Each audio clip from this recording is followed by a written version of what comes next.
যমুনায় তারেক রহমান ডক্টর ইউনূসের সাথে পারিবারিক সাক্ষাৎ, চলতি পথে শুনলেন নিয়োগ প্রত্যাশী শিক্ষকদের কথা।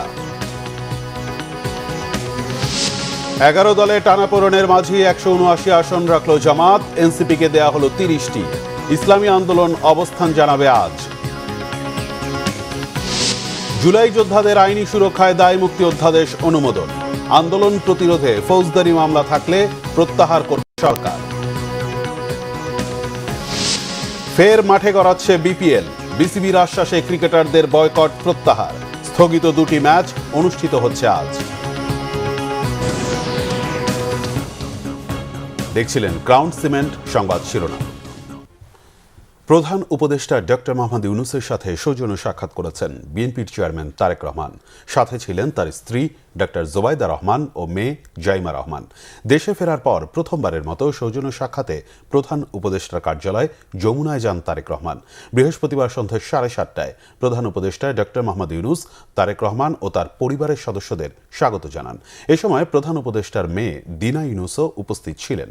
এর আগে গত বছরের মে মাসে লন্ডনে ডক্টর ইউনূস তারেক রহমান বৈঠক হয়েছিল। রাস্তার পাশে দাঁড়িয়ে থাকা বেসরকারি শিক্ষক নিবন্ধনকারী নিয়োগ প্রত্যাশীদের দাবির কথা শুনেছেন বিএনপি চেয়ারম্যান তারেক রহমান। প্রয়োজনীয় সহায়তার আশ্বাস দিয়েছেন তিনি। বৃহস্পতিবার বিকেলে রাজধানীর গুলশানে নিজ বাসভবন থেকে চেয়ারম্যানের কার্যালয় প্রবেশের পথে গাড়ি থেকে নেমে রাস্তায় দাঁড়িয়ে তাদের সঙ্গে কথা বলেন। তারেক রহমান ধৈর্য ধরে শিক্ষকদের দুঃখ দুর্দশা ও দীর্ঘদিনের বঞ্চনার কথা শোনেন। এ সময় শিক্ষকদের পক্ষ থেকে তাদের ন্যায্য দাবিগুলো জানানো হয়। এনটিআরসিএ এখন পর্যন্ত 18টি শিক্ষক নিবন্ধন পরীক্ষা দিয়ে এর মধ্যে 6.5 লাখেরও বেশি প্রার্থী নিবন্ধন সনদ অর্জন করেছেন।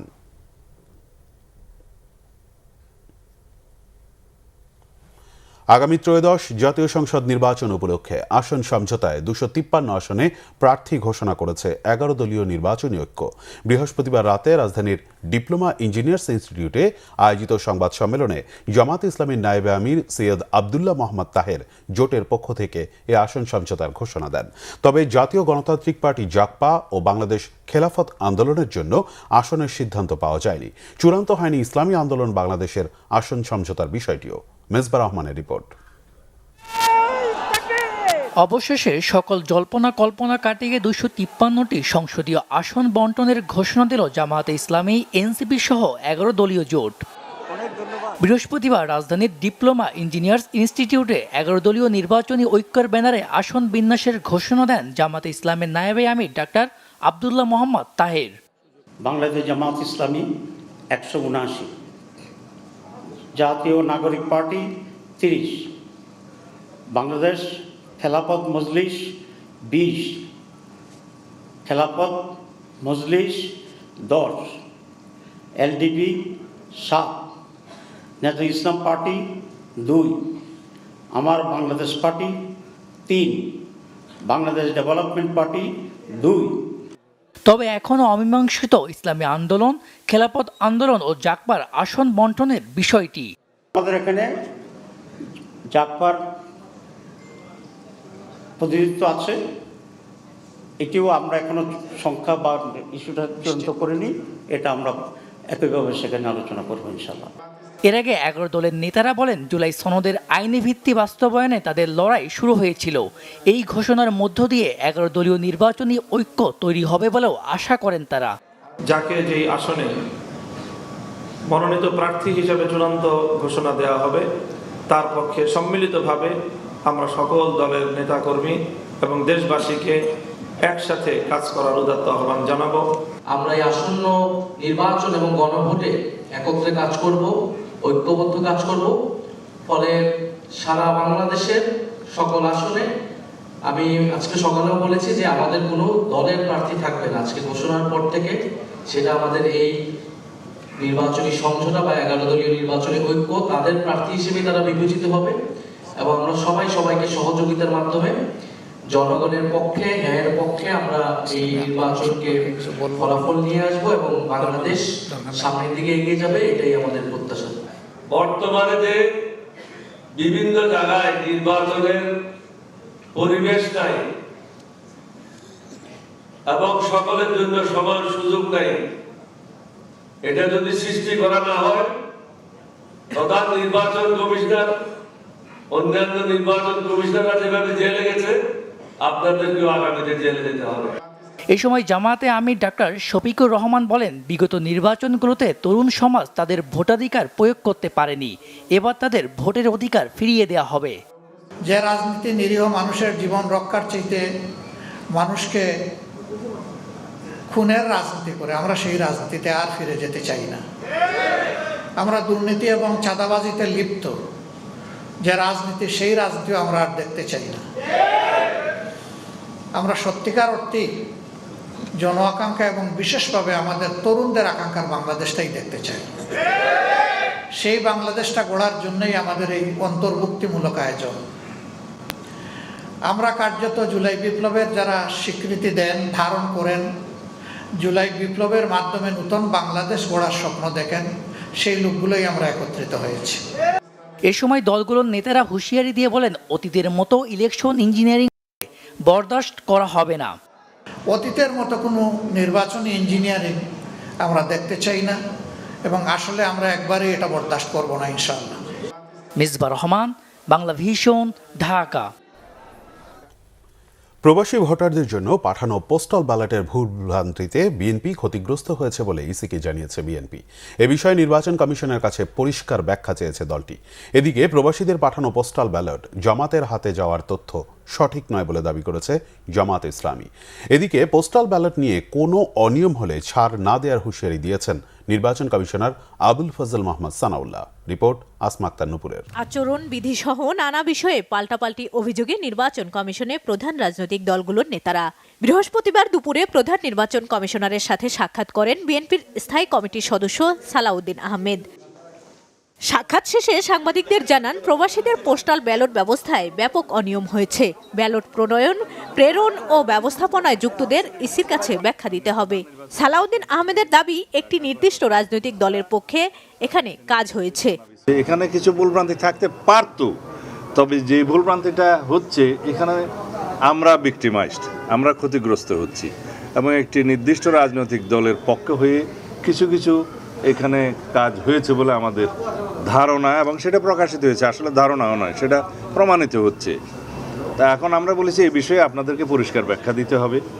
এই প্রবাসীদের কাছে যে সমস্ত ব্যালট পাঠানো হয়েছে, কিভাবে পাঠানো হয়েছে, তারা কিভাবে ভোট দিবে, ওখানে কিভাবে স্ক্যান করবে, আর এক জায়গায় যদি 200-300 ব্যালট পাওয়া যায় সেক্ষেত্রে কি ব্যাখ্যা দিবেন, পররাষ্ট্র মন্ত্রণালয় কি ব্যবস্থা নেবে। বিকালে জামায়াতের সহকারী সেক্রেটারি জেনারেল হামিদুর রহমান আজাদও সিএসির সাথে সাক্ষাৎ করেন। সাক্ষাৎ শেষে বলেন, বিশেষ একটি দলের নেতারা আচরণবিধি লঙ্ঘন করছেন। পোস্টাল ব্যালটের অভিযোগ নাকচ করে বলেন, উদরপিণ্ডি বুধুর ঘাড়ে চাপানো হচ্ছে। আমরা যে রাজনৈতিক শক্তি, রাজনৈতিক ঐক্যমতের যে আমরা সমঝোতার ইলেকশনে যাচ্ছি অনেকগুলো দল, সেখান থেকে আমাদেরকে অবশ্যই ভাবতে হবে এই ইলেকশনে আমরা আপনাদেরকে কতটুকু কোঅপারেট করতে পারবো। এটা প্রশ্ন দেখা আসবে আপনাদের সামনে, দেশের সামনে, জাতির সামনে। সরকারকে অবশ্যই এটার দায়ভার নিতে হবে। ইলেকশন কমিশনকে সবচেয়ে বেশি দায়ভার নিতে হবে, যেহেতু নির্বাচন তফসিল ঘোষণার পর সম্পূর্ণ পাওয়ার ফাংশন ওনাদের হাতে চলে আসে। কমিশনের ইনস্ট্রাকশনের আলোকে কিন্তু প্রশাসন চলছে। গভর্নমেন্টের আদার্স ফাংশনের মধ্যে ওনাদের একটা ভাইটাল রোল ইলেকশন কেন্দ্রিক আছে। এই জায়গায় ওনার দায় এড়ানোর কোনো সুযোগ নাই।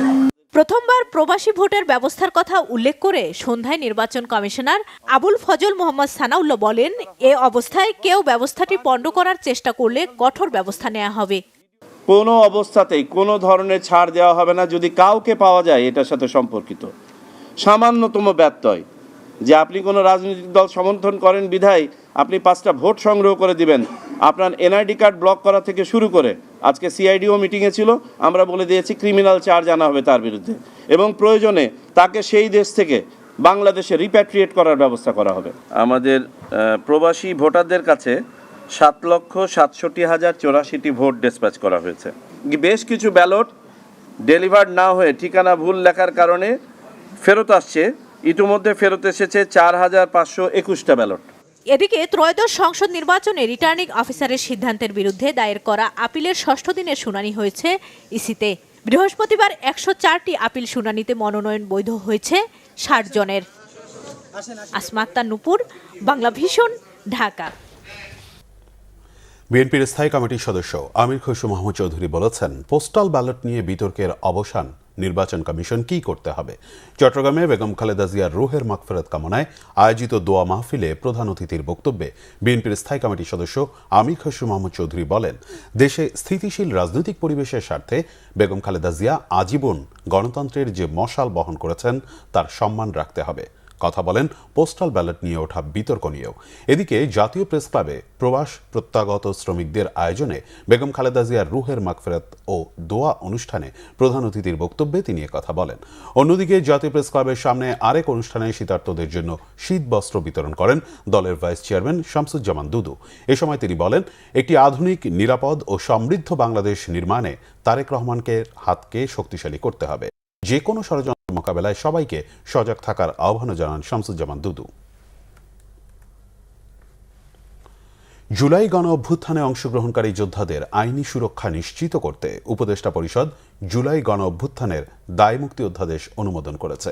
বৃহস্পতিবার রাজধানীর ফরেন সার্ভিস একাডেমিতে সমসাময়িক ইস্যুতে আয়োজিত ব্রিফিংয়ে এ তথ্য জানিয়েছেন আইন উপদেষ্টা অধ্যাপক আসিফ নজরুল। তিনি বলেন, জুলাই আগস্টে রাজনৈতিক প্রতিরোধে ফৌজদারি মামলা থাকলে সরকার তা প্রত্যাহার করবে, নতুন করে মামলা হবে না। এছাড়াও গণ অভ্যুত্থানকারীদের ওপর কোথাও কোনো মামলা হয়েছে কিনা তাও খতিয়ে দেখা হচ্ছে বলে আশ্বস্ত করেন তিনি। এ সময় সড়ক অবরোধ করে জনদুর্ভোগের বিষয়ে দেশের জনগণকে সামাজিক প্রতিরোধের মতো উদ্যোগ নেওয়ার আহ্বান জানান আইন উপদেষ্টা। সরকারের পতনের মাধ্যমে গণতান্ত্রিক ব্যবস্থা পুনরুদ্ধারের লক্ষ্যে সংগঠিত যে কার্যাবলী ছিল সে সমস্ত কার্যাবলীর ফৌজদারি দায় দায়িত্ব থেকে জুলাই গণ অভ্যুত্থানকারীদের দায় মুক্তি দেওয়া হয়েছে। আমরা ভবিষ্যতের কথা চিন্তা করে যারা জুলাই গণ অভ্যুত্থানকারী আছে, ভবিষ্যতে বিভিন্ন ধরনের সরকার আসবে, বিভিন্ন রাজনৈতিক পট পরিবর্তন ঘটবে, জুলাই গণ অভ্যুত্থানকারীদের প্রোটেকশন আমাদের নৈতিক দায়িত্ব। আজকে আমরা বাংলাদেশে যে মুক্ত বাতাস পাচ্ছি, গণতন্ত্র পাচ্ছি, হিউম্যান রাইটস পাচ্ছি, আমাদের এই সমস্ত কিছু হচ্ছে জুলাই গণ অভ্যুত্থানকারীদের আত্মত্যাগের ফসল। তাদের ভবিষ্যৎকে নিরাপদ রাখার চিন্তা থেকে মূলত এই কাজটা করা হয়েছে। সাবেক প্রধানমন্ত্রী বেগম খালেদা জিয়ার স্মরণে শুক্রবার নাগরিক শোক সভা অনুষ্ঠিত হবে। নাগরিক সমাজের ব্যানারে অনুষ্ঠেয় এই শোক সভায় রাজনীতিক সহ বিভিন্ন শ্রেণী পেশা ও বিশিষ্ট ব্যক্তিরা অংশ নেবেন। এ উপলক্ষে রাজধানীর কৃষিবিদ ইনস্টিটিউটে সংবাদ সম্মেলনে বিস্তারিত জানানো হয়। জাতীয় সংসদ ভবনের দক্ষিণ প্লাজায় দুপুর 2:30টায় শোকসভা শুরু হবে। রাজনৈতিক দলগুলোর প্রতিনিধিদের আমন্ত্রণ জানানো হবে, তবে তারা কোনো বক্তব্য রাখবেন না। খালেদা জিয়ার পরিবারের সদস্যরা এতে উপস্থিত থাকবেন। সেই হিসেবে বিএনপির চেয়ারম্যান তারেক রহমানও থাকবেন নাগরিক শোকসভায়। এতে প্রায় 5,000 অতিথিকে আমন্ত্রণ জানানো হয়েছে। সংবাদ সম্মেলনে বিশেষভাবে উল্লেখ করা হয়, গণমাধ্যম কর্মীসহ আমন্ত্রিত অতিথিরা আমন্ত্রণপত্র ছাড়া শোকসভায় অংশ নিতে পারবেন না। শোকসভার ভাব গাম্ভীর্য বজায় রাখতে সকলের সহযোগিতাও কামনা করা হয়। এতে সভাপতিত্ব করবেন সাবেক বিচারপতি সৈয়দ জেআর মোদাচ্ছের হোসেন। বেগম খালেদা জিয়ার ব্যক্তিত্ব রাজনৈতিক সংগ্রামের কথা আগামী প্রজন্মের জন্য অনুকরণীয় বলে মনে করছেন অনেক অভিভাবক। তাই সন্তানদের নিয়ে খালেদা জিয়ার কবর জিয়ারত করছেন তারা। জানাজায় হাজির হতে না পেরে বিএনপির সাধারণ কর্মী ও সমর্থকদের অনেকেই এখন জিয়া উদ্যানে যাচ্ছেন কবর জিয়ারত করতে। মিরাজ হোসেন গাজীর রিপোর্ট, ক্যামেরায় মনিরুজ্জামান। বৃহস্পতিবার দুপুর রাজধানীর জিয়া উদ্যানে বেগম খালেদা জিয়ার কবরের পাশে 2 মেয়েকে নিয়ে মোনাজাতরত এক বাবা। বেগম খালেদা জিয়া সম্পর্কে বাবার কাছে বহু গল্প শুনেছে কিশোরগঞ্জ থেকে আসা এই 2 বোন। তবে তারেক রহমানের 17 বছর পর দেশে ফেরা এবং তার কদিন পরই মা খালেদা জিয়ার মৃত্যু, সামাজিক যোগাযোগ মাধ্যমে মা ছেলের আত্মত্যাগের নানা ঘটনা জানার পর না এসে থাকতে পারেনি ওরা। জানাজাও পড়েছি, আমার সন্তানরা একটু আফসোস করতেছে যে এই দাদিমার কবরটা যদি আমরা জিয়ারত করতে পারতাম। আমার দাদির চেহারার সাথে মিলে ওনার চেহারা, এবং উনি নারী হিসেবে জীবনে অনেক স্যাক্রিফাইস করছে। যেরকম ওনাকে যে পরিমাণ শাস্তি দেওয়া হয়েছে, আমি নারী হয়ে এই পরিমাণ শাস্তি সহ্য করতে পারতাম। দেশের বাহিরে থেকেও তারপর মারে দেখতে পারছে না, আবার অনেক কষ্টই তো আছে এখানে, আমরাও তো মানে এটা মানায় নিতে পারতাম না। বেগম খালেদা জিয়ার মৃত্যুর পর প্রযুক্তির কল্যাণে বিভিন্ন ভিডিও দেখে আগ্রহী হচ্ছে ছোট্ট শিশুরাও। খুলনা থেকে আসা এমন কৌতূহলী 2 খালাতো বোনের দেখা মিলল জিয়া উদ্যানে। আমার বাবা অনেক তাকে মানে তুলনা করতেন, আমাকে বলতেন তার মতো হওয়া শেখো, এরকম দেশের জন্য এত ভালো মানুষের মতো শিখো, দেশের জন্য এরকম ভালো। তো আজকে আমি এখানে এসেছি কারণ আমার উদ্দেশ্য ছিল যে আমি কখনো না কখনো যখন সে মারা যাবে তখন আমি তার কবরে জিয়ারত করব। উনি যেন জান্নাতবাসী হোক, তারপর উনি যেন আল্লাহর কাছে অনেক ভালো থাকুক। খালেদা হয়েছে দেশের জন্য অনেক কিছুই করেছেন, দেশের মানুষের জন্য অনেক কিছু করেছেন, গরিব মানুষের। 31 ডিসেম্বর জানাজা ও দাফনের দিন যারা আসতে পারেননি মানুষের সংখ্যাই এখন বেশি। 94 সালে যখন আমাদের গোমনাথিতে খালেদা জিয়া প্রথমবারের মধ্যে যায়, তখন আমি ক্লাস 8-এ পড়তাম। তখনই দেখার পর থেকে আমার মনের ভেতর একটা আবেগ সৃষ্টি হয় তাকে নিয়ে। জানাজা হয় তখন আসতে চাইছিলাম, তখন আসতে পারিনি, এই জন্য এখন আসছি। গণতন্ত্রের জন্য উনি দীর্ঘ সংগ্রাম করেছে, কিন্তু উনি এই দেশের গণতন্ত্র ফিরে এনেছিল, কিন্তু আমরা খুবই ব্যথিত উনি সেই গণতন্ত্রের সুফল পূর্ণাঙ্গভাবে উনি দেখে যেতে পারেন নাই। স্বতঃস্ফূর্তভাবে এবং সবাইকে নিয়ে আনন্দ করে আমরা ভোট কেন্দ্রে যাব, ভোট দেবো এবং বিজয় করে আনবো এবং তার যে হাতকে শক্তিশালী করে দেব। তার মায়ের অভাবটা আমরা বিএনপি পরিবার তারেক রহমানকে কখনোই বুঝতে দিব না যে উনাকে ছেড়ে চলে গেছে। আমরা তার পাশে ছায়ার মতো থাকবো সবসময়। তারেক ভাই এখানে ওনার পাশে বাংলার জনগণ আছে এবং ওনার আগামী যে ফিউচারে ওনার জন্য ভালো কিছু কামনা করব। অনেক কষ্ট করে, অনেক সিরিয়াল সুযোগ সুবিধা করে আমি ঢাকাতে আসি। আসা মাত্র আমি আমার মাতৃতুল্য বেগম খালেদা জিয়ার মাজার জিয়ারতে আসি। লন্ডনে যখন গেছেন তখন আসার সময় তারেক রহমানের আর মেয়ে জাইমা রহমানকে বলছে বাবা দিয়ে খেয়াল রেখো। এটা বাংলার মানুষ জানছে যে জাইমা রহমানকে বলছে, ওনার বন্ধুকে বলছে, সারা বাংলাদেশের মানুষে তাকে আগলে রাখবো। গণতন্ত্র ও মানুষের অধিকার প্রতিষ্ঠায় আজীবন সংগ্রামী বেগম খালেদা জিয়ার মৃত্যুর পর তাঁর ছেলে তারেক রহমানের নেতৃত্বে আগামীর বাংলাদেশ গড়ে তোলায় আত্মবিশ্বাসী জিয়া উদ্যানে আসা বিএনপির তৃণমূলের নেতাকর্মীরা। মিরাজ হোসেন গাজী, বাংলা ভিশন, ঢাকা। ঢাকা 6 আসনের বিএনপি মনোনীত প্রার্থী ইশরাক হোসেন বলেছেন, বাংলাদেশের স্বাধীনতা ও মানুষের অধিকার প্রতিষ্ঠায় সাবেক প্রধানমন্ত্রী বেগম খালেদা জিয়ার ত্যাগ অনস্বীকার্য। তার নেতৃত্ব আদর্শকে অনুসরণ করে গণতন্ত্রের লড়াই অব্যাহত রাখতে হবে। ওয়ারীর বিভিন্ন এলাকায় বেগম খালেদা জিয়ার শোকসভায় ইশরাক হোসেন এসব কথা বলেন। স্থানীয় বিভিন্ন সমস্যা সমাধানের আশ্বাসও দেন। রিপোর্ট সৈয়দ আব্দুল মুহিতের। বৃহস্পতিবার রাজধানীর ওয়ারী থানার 38 নম্বর ওয়ার্ড যুবদলের যুগ্ম আহ্বায়ক হাফেজ আব্দুর রহমানের উদ্যোগে বেগম খালেদা জিয়ার মাগফিরাত কামনায় দোয়া মাহফিল হয়। অনুষ্ঠানে ঢাকা 6 আসনের বিএনপি মনোনীত প্রার্থী ইশরাক হোসেন বলেন, বেগম খালেদা জিয়া অন্যায়, অবিচার ও জুলুমের বিরুদ্ধে সবসময় দৃঢ় অবস্থান নিয়েছেন এবং কোটি কোটি যুবককে সংগঠিত ও অনুপ্রাণিত করেছেন। আমাদের নেত্রী, যার অনেক ত্যাগ রয়েছে এই বাংলাদেশ, স্বাধীন বাংলাদেশকে প্রতিষ্ঠার জন্যে, মানুষের অধিকার প্রতিষ্ঠার জন্যে এবং অন্যায়ের বিরুদ্ধে, যে কোনো ধরনের জুলুমের বিরুদ্ধে রুখে দাঁড়িয়ে তার প্রতিবাদ করার জন্যে আমাদের মতো কোটি যুবককে তিনি সংগঠিত করেছেন, অনুপ্রেরণা জুগিয়েছেন। এদিকে সাবেক প্রধানমন্ত্রী বেগম খালেদা জিয়ার রুহের মাগফিরাত কামনায় দোয়ার আয়োজন করে রাজধানীর ওয়ারী যোগীনগর রোডে 38 নম্বর ওয়ার্ড বিএনপি। এলাকার রাস্তাঘাট, যানজট, ময়লা, গ্যাস সমস্যা ও জলাবদ্ধতা সহ নানা সমস্যা সমাধানে বিএনপির 31 দফা প্রস্তাব ও দীর্ঘমেয়াদী পরিকল্পনার কথা জানান ইশরাক হোসেন। আমরা কোনো মন্ত্রী, এমপি, মেয়র কোনো পদবীর জন্য রাজনীতি করি না। আমাদের নেতা দেশনায়ক তারেক রহমান, ওনার নেতৃত্ব এবং ওনার পরামর্শ এবং ওনার যে আদর্শ, সেই আদর্শকে আমরা বুকে ধারণ করি। আমাদের আদর্শ হচ্ছে একটা স্বাধীন, সার্বভৌম এবং গণতান্ত্রিক দেশ হিসেবে বাংলাদেশকে গড়ে তোলা। এছাড়া 38 নম্বর ওয়ার্ডের রবিদাসপাড়া এলাকায় অস্বাস্থ্যকর, অনিরাপদ পরিবেশ সমস্যার সমাধানের প্রতিশ্রুতি দেন ইশরাক হোসেন। কাজ করতে এসেছি, কাজ করব, আপনাদের পাশে থাকব। রাজনীতিবিদ হিসেবে আমার যে দায়িত্ব, আমার যে কর্তব্য, সেটা আমি নিষ্ঠার সাথে পালন করার চেষ্টা করব।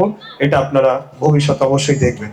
আশ্বাস দেন হোল্ডিং নাম্বার ও গ্যাস সংযোগের সমস্যা সম্পূর্ণ বিনামূল্যে সমাধানের। রাষ্ট্রীয় খরচে আপনাদের এই গ্যাস সংযোগটা যাতে দেয়া হয়। সৈয়দ আব্দুল মুহিত, বাংলা ভিশন, ঢাকা।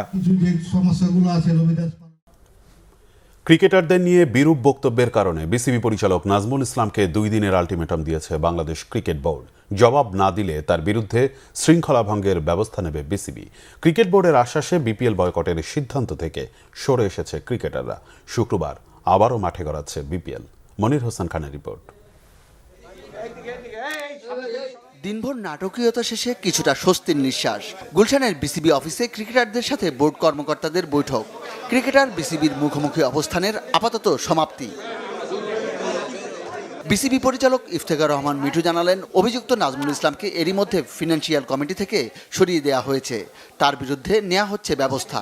পরের ম্যাচগুলো বডিলি শিফট হচ্ছে।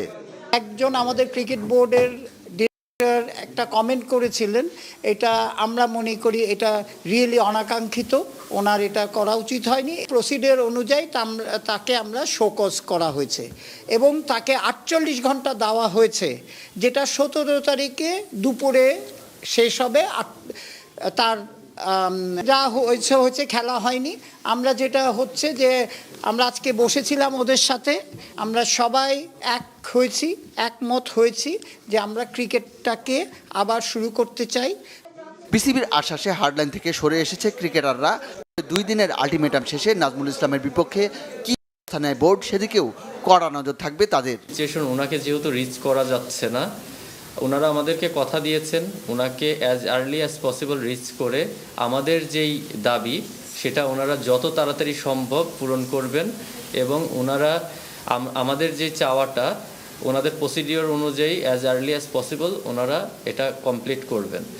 কোয়াব সভাপতি মোহাম্মদ মিঠুন জানালেন, পাচ্ছেন নানান ধরনের হুমকি। ক্রিকেটের ইন্টারেস্টে আমরা কালকে থেকে আবার মাঠে খেলা শুরু করছি।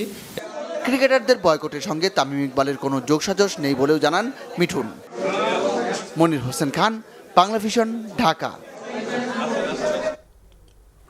এর আগে ক্রিকেটারদের বয়কটে অনিশ্চিত হয়ে পড়ে বাংলাদেশ প্রিমিয়ার লিগ বিপিএল।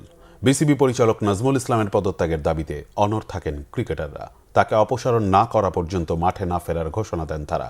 সন্ধ্যায় এক বিবৃতিতে কোয়াব জানায়, নাজমুল ইসলাম প্রকাশ্যে ক্ষমা চাইলে এবং তার পরিচালক বাতিলের প্রক্রিয়া চলমান থাকলে ক্রিকেটের স্বার্থে শুক্রবার থেকে মাঠে ফিরতে রাজি ক্রিকেটাররা। মানিক মাহমুদের রিপোর্ট। ভারতের নিরাপত্তা শঙ্কায় টি-20 বিশ্বকাপে বাংলাদেশের খেলা হবে কি হবে না তা নিয়ে যখন পরিস্থিতি অস্থির, তখন বিসিবি পরিচালক এম নাজমুল ইসলামের জাতীয় ক্রিকেটারদের নিয়ে একের পর এক বিরূপ মন্তব্যে তা আরও উত্তপ্ত হয়ে উঠেছে। আগুনে ঘি ঢেলে দেওয়ার মতো অবস্থা এখন। বৃহস্পতিবারের মধ্যে নাজমুল ইসলাম পদত্যাগ না করলে ম্যাচ বর্জনের ঘোষণা দিয়েছিল ক্রিকেটারদের সংগঠন কোয়াব। বিসিবি তাদের দাবি না মানায় সিদ্ধান্তে অটল মিঠুন, শান্ত, মিরাজরা। আর সব কিছুরই একটা লিমিট আছে।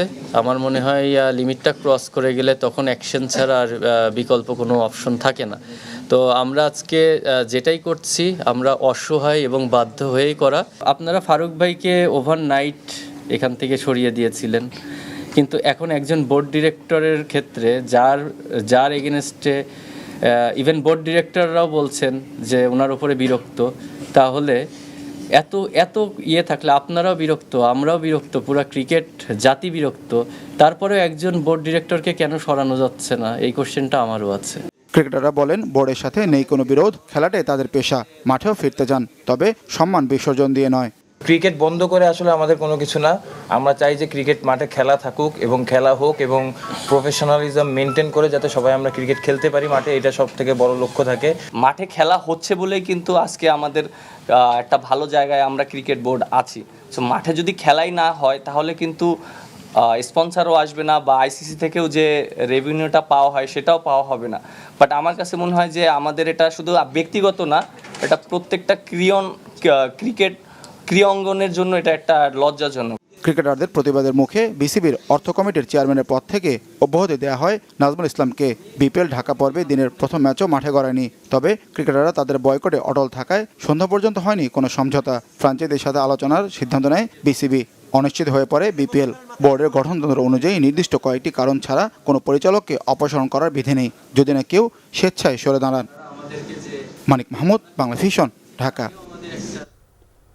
এদিকে ক্রিকেটারদের বয়কটে বিপিএল এর খেলা না হওয়ায় মিরপুর স্টেডিয়ামে উত্তেজনা পাল্টা ধাওয়া হয় আইন শৃঙ্খলা বাহিনীর সাথে। বিপিএল এর ঢাকা পর্ব শুরু হওয়ার কথা ছিল বৃহস্পতিবার। মিরপুর স্টেডিয়ামে চট্টগ্রাম রয়্যালস ও নোয়াখালী এক্সপ্রেসের মধ্যে দিনের প্রথম ম্যাচ এবং রাজশাহী ওয়ারিয়র্স ও সিলেট টাইটান্সের মধ্যে হওয়ার কথা ছিল দ্বিতীয় ম্যাচটি। কিন্তু বিসিবির বিতর্কিত পরিচালক নাজমুল ইসলাম পদত্যাগ না করা পর্যন্ত ক্রিকেটাররা খেলা বর্জনের সিদ্ধান্তে অটল থাকায় মাঠে গড়ায়নি ম্যাচ দুটি। টিকিট কেটে স্টেডিয়ামে খেলা দেখতে আসা অপেক্ষমান দর্শকরা ক্ষুব্ধ হয়ে বিসিবির বিরুদ্ধে নানা স্লোগান দিতে থাকেন। এক পর্যায়ে তারা ইট পাটকেল নিক্ষেপ করেন এবং বাইরে থাকা বিভিন্ন ব্যানার ও বিলবোর্ড ছিঁড়ে ফেলেন। আইন শৃঙ্খলা বাহিনীর সাথে ঘটে ধাওয়া পাল্টা ধাওয়ার ঘটনা। পরিস্থিতি উত্তপ্ত হয়ে উঠলে তা নিয়ন্ত্রণে আনতে ছুটে আসে সেনাবাহিনী।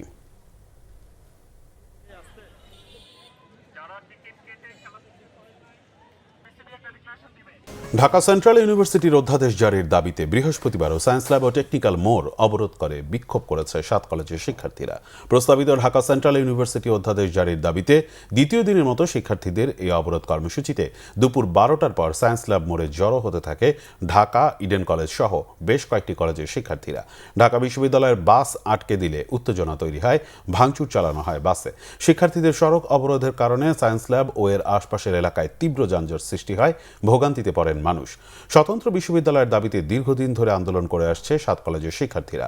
চূড়ান্ত অধ্যাদেশ জারি না হলে আন্দোলন অব্যাহত রাখার ঘোষণা দেওয়া হয়েছে।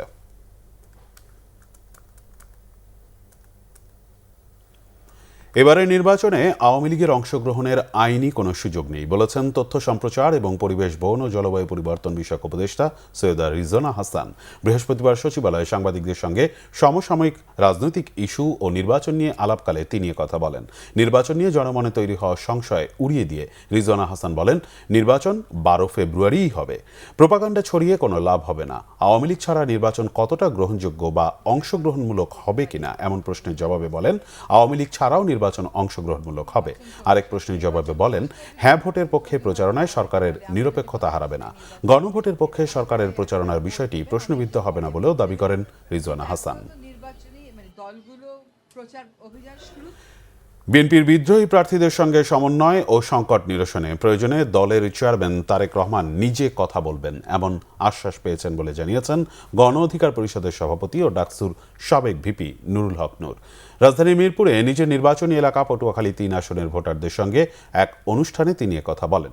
নুরুল হক নূর জানান, বিদ্রোহী প্রার্থীদের বহিষ্কার না করে তাদের সঙ্গে আলোচনার মাধ্যমে সমাধানের পথ খোঁজার পরামর্শ তিনি বিএনপির শীর্ষ নেতৃত্বকে দিয়েছেন। বিএনপি চেয়ারম্যান সেই প্রস্তাব গ্রহণ করেছেন। নূর বলেন, রাজনৈতিক ঐক্য ও বৃহত্তর স্বার্থে ভুল বোঝাবুঝি দূর করা জরুরি। জয় আমাদের হয়ে গেছে। অতীতের ভোটের সমীকরণ এবং ভোটারদের কাছ থেকে পাওয়া বিপুল সাড়া বিবেচনায় নিয়েই এমন ইঙ্গিত দিতে চেয়েছিলেন বলেও মন্তব্য করেন নুরুল হক নূর। সংবাদ শেষ করব ক্রাউন সিমেন্ট শিরোনামগুলো আরেকবার জানিয়ে। যমুনায় তারেক রহমান, ডক্টর ইউনূসের সাথে পারিবারিক সাক্ষাৎ, চলতি পথে শুনলেন নিয়োগ প্রত্যাশী শিক্ষকদের কথা। 11 দলের টানাপোড়েনের মাঝে 179 আসন রাখল জামাত, এনসিপিকে দেয়া হলো 30টি। ইসলামী আন্দোলন অবস্থান জানাবে আজ। জুলাই যোদ্ধাদের আইনি সুরক্ষায় দায়মুক্তি অধ্যাদেশ অনুমোদন, আন্দোলন প্রতিরোধে ফৌজদারি মামলা থাকলে প্রত্যাহার করবে সরকার। ফের মাঠে গড়াচ্ছে বিপিএল, বিসিবির আশ্বাসে ক্রিকেটারদের বয়কট প্রত্যাহার। স্থগিত 2টি ম্যাচ অনুষ্ঠিত হচ্ছে আজ।